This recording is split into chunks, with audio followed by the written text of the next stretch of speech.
사이언스 투데이의 섹션 코너죠. 오늘은 스포츠 속에 숨은 과학자 원리를 알아보는 스포츠 과학 시간입니다. 국민체육진흥공단 체육과학연구원 송홍선 박사님 스튜디오에 나와 계십니다. 안녕하세요. 안녕하십니까. 네, 오늘은 스피드 스케이팅에 대해서 좀 이야기를 나눠볼 텐데요. 우리나라가 지난 2010년 밴쿠버 동계올림픽에서 활약을 했는데 소치 올림픽에서도 좀 좋은 성적 기대할 수 있을까요?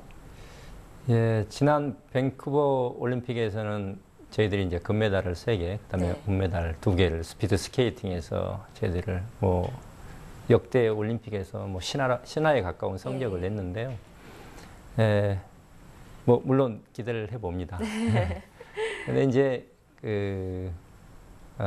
그전에는 물론 이제 이강석, 유기혁 선수들이 남자 선수들은 아주 세계 선수권에서 세계 신기록을 올리는 선수가 있었고 또 신인에서는 모태범 선수가 있어가지고 네.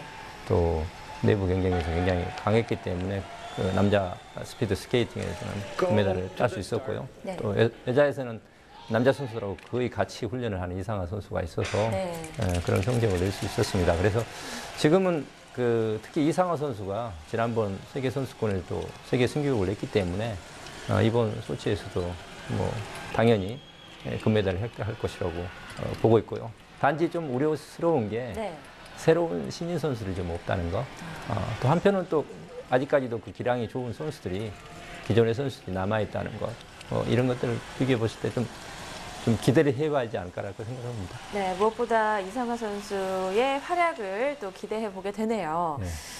밴쿠버의 성적은 내부 경쟁이 외부 경쟁으로 성공했다 이런 말이 있는데 이게 어떤 얘기인가요? 일단 우리나라 스포츠가 어떻게 보면 엘리트 위주의 스포츠를 지향하고 있는데 네. 인구도 좋고 그래서 선수촌에서 국가대표 선수들이 모여서 훈련하고 있어요. 그래서 국가대표 선수들인데 유기혁 선수 같은 경우는 계속 세계 신기록을 10여 년 동안 세계의 톱 선수로 유지를 하고 있고요. 네. 이렇게 세계적인 선수들이 모태범 선수, 그다음에 이강석 선수, 유기혁 선수가 같이 훈련하잖아요. 네. 그래서 내부적인 경쟁을 할 수 있습니다. 근데 그거에 비해서 일본 같은 경우는 그전에 밴쿠버에서 2등하고 4등을 했는데 그 선수들이 분명히 우리하고 거의 경기력이 비슷해요. 네. 그런데 그 선수들은 이렇게 클럽으로 나눠져 있어가지고 올림픽 때만 소집을 해서 잠깐 나오거든요. 그래서 내부 경쟁이 굉장히 부족하다. 네. 우리는 끊임없이 내부 경쟁을 한 다음에 외부 경쟁을 하기 때문에 특히 이상화 선수도 남자 선수라고 못지않게 같이 내부 경쟁을 해주거든요. 네. 그런 속에서 이제 내부 경쟁을 또 외부 경쟁으로 가져가고 특히 이제 사실 이제 내부 경쟁이 중요하지만 본인 스스로가 자기 스스로 싸움에서 이기는 것도 굉장히 중요하다고 생각합니다. 네, 어떤 종목의 경우에는 유능한 선수가 많은 국가로 가서 전지훈련을 한다거나 이런 훈련을 받는 경우가 있는데 스피드 스케이팅의 경우에는 전혀 그럴 필요가 없겠네요. 물론 이제 네. 여름 같은 경우는 캐나다라든가 이런 추운 지방에서 네. 그런 곳에서 적응 훈련도 많이 하고 그런 것도 하고 있지만 네. 내부적인 그런 경쟁 체계는 돼 있다고 생각합니다. 네, 그렇군요. 자, 그럼 우리 스피드 스케이팅 선수들은 어떤 과학적인 훈련을 하고 있는지 궁금한데 좀 알려주시죠.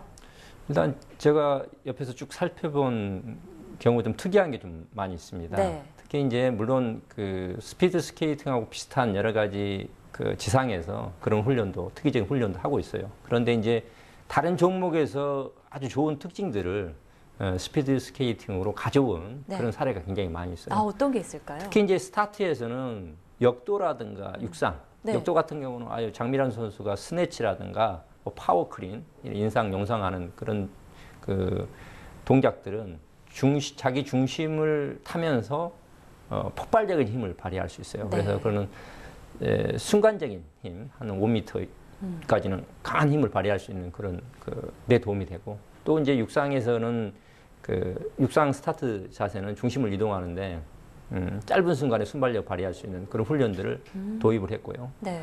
또 하나는 이제 사이클 같은 훈련을 되게 많이 해요. 근데 사이클 훈련 같은 경우에는 사이클 자체에 사용되는 근육이 스피드 스케이팅에서 사용하는 근육하고 똑같은 근육들을 사용해요.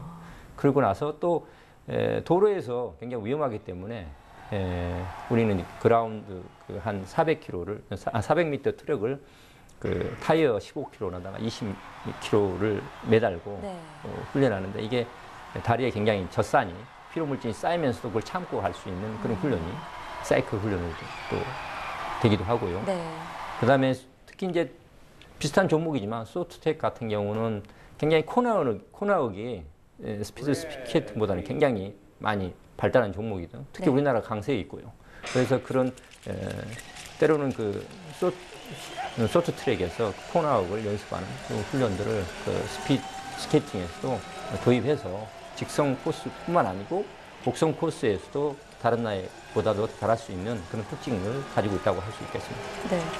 아니, 역도에서의 그런 순간적인 힘이 스피드 스케이팅에도 적용이 될 수 있다는 걸 오늘 또 처음 알았고, 뭐 스피드 스케이팅 하면은 그 스케이트장 안에서만 주로 훈련을 할 줄 알았는데, 오늘 트랙에서도 많이 뛰고 그러는군요. 네. 그런데 또 스피드 스케이트에서 파워 힙업이 매우 중요하다는 얘기를 들었는데, 이게 어떤 이야기인지 설명을 좀 해주세요. 네, 일단 뭐 운동선수라면 대부분 파워존, 특히 이제 복근 이 등 쪽에 있는 등배근, 네. 그 다음에 이제 하체 대퇴 사두근이라든가 이쪽 대퇴 이두근 뒤쪽에, 그 다음에 힙 이쪽 근육들이 전체적으로 중심 근육들이 발달해야지 강력한 힘을 낼 수 있어요. 네. 근데 특히 이제 그 스피드 스케이팅의 단거리 선수들, 특히 모태범 선수라든가 이상하 선수를 훈련하는 모습을 보면 굉장히 힙부가 업이 돼 있어요. 그리고 커요. 힙부가 그 정도 업이 될 수 있었던 거는 그만큼 젖산이 막 쌓이면서도 그거를 견뎌낼 수 있는 그런 에너지를 가지고 있다고 할 수 있고요. 또 하체가 받쳐줘야지 특히 힙업이 될 수 있거든요. 그래서 그런 선수의 특징이 굉장히 힙업이 된 선수들이 그런 파워를 낼 수 있고 또 참아낼 수 있는 젖산을 계속 참으면서도 에너지를 낼 수 있는 그런 신체적 특징을 가지고 있다고 할 수 있겠습니다. 네, 선수들의 그런 힙업이 그냥 만들어진 게 아니었네요. 네. 자, 스피드 스케이팅에 대해서 오늘 국민체육진흥공단 체육과학연구원 송홍선 박사와 함께 알아봤습니다. 오늘 말씀 고맙습니다. 감사합니다.